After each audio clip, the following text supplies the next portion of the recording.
Retardanistan continues to be a pioneering state with lots of exports to the Western world. This is the news that a lot of other countries are turning South African. So in the rugby, a white guy said that a black guy racially abused him by calling him a terrible racial term.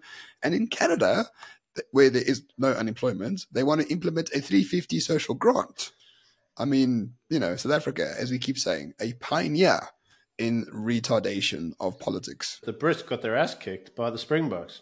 Go Bokke. And we hope that the Bokke kicks the living shits out of the All Blacks. Not the South African Blacks. I mean, the Kiwis, those ones. I'm not racist. It's not me.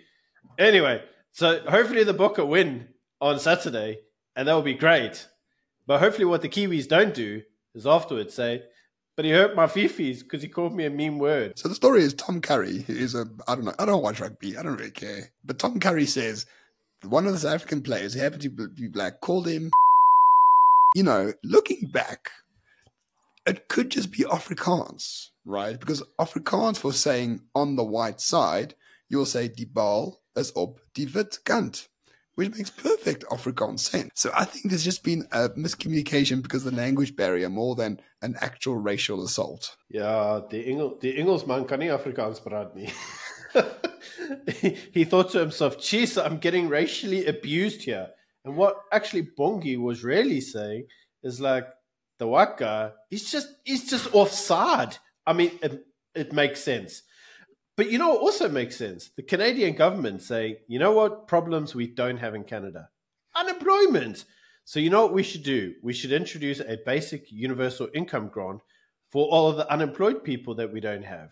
Essentially, Canada's own version of the 350. The bill would introduce a framework to develop a guaranteed livable basic income. Right now is the fact that we are struggling throughout this country with homelessness, food insecurity, poverty, health, mental health issues, and this is one way that we could start to look at these issues. It's not the only way, but it's certainly a key way. And we can see this trend happening in South Africa as well. So the 350 Rand social grant that was supposed to end 2 years ago is going to continue for this foreseeable future, and it's been admitted several times by the South African government that they want to implement a basic income grant because, Klaus Schwab wants it and it looks good for the ANC itself.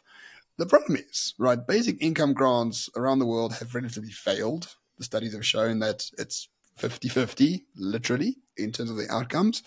So for Canada to come out and say, listen, we don't need this whatsoever, but we are really insistent on pursuing it at all costs, makes us believe that they saw what's happening in South Africa and then thought to themselves, we want to be woke and diverse. Let's take a policy from the third world and apply it to the first. Yeah, because, another South African policy that we've seen also in the world, well, it was the video we did on Monday, you may recall, was actually around how the importation of Kara power ships was actually causing load shedding.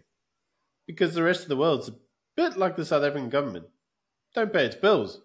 And when the Turks don't get paid, they turn your electricity off. Now, we're actually seeing this continued trend of load shedding actually being exported to third world countries.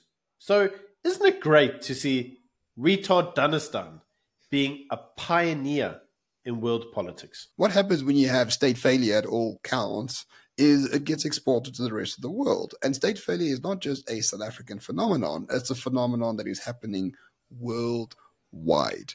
Everyone wants diversity. Everyone wants immigration. Everyone wants to destroy the social order upon which those nations were built. And South Africa just happens to be leading the way because we've been under the regime of the ANC for 30 years. And therefore, we have a 30-year head start compared to the rest of the world. So don't be surprised at all when everyone is going to have BE quotas and everyone is going to have load shedding as well. It is basically inevitable everywhere. Well, at least the white brother can get a job in the UK, right? And abroad. Well, I'm afraid you're wrong, my friend, because this week as well, Retardanistan has exported its latest export, which is that of the, the anti-white. You can't have white people there because like BE and stuff. Anyway, Deloitte in London recently did a conference whereby they invited an anti-white professor who basically talked about how Winston Churchill was the greatest white supremacist ever and how you should talk to all your colleagues within your organization about black excellence and how black excellence is just the best. I've heard that phrase before, black excellence. It's an EFF slogan. I'm so glad to see the EFF exporting its policy to the Western world. And the list goes on. The examples are numerous. And essentially, as we keep saying on the show, South Africa is a pioneering state, not in terms of, exporting good stuff around the world, but rather exporting really, really shit ideas. The difference is we can live with those shit ideas because the government is retarded. Those governments overseas are not retarded. So they will actually implement those ideas to a far greater degree than the ANC can, making their countries even bigger shitholes than South Africa in time to come, which is why you should not immigrate and just stay here.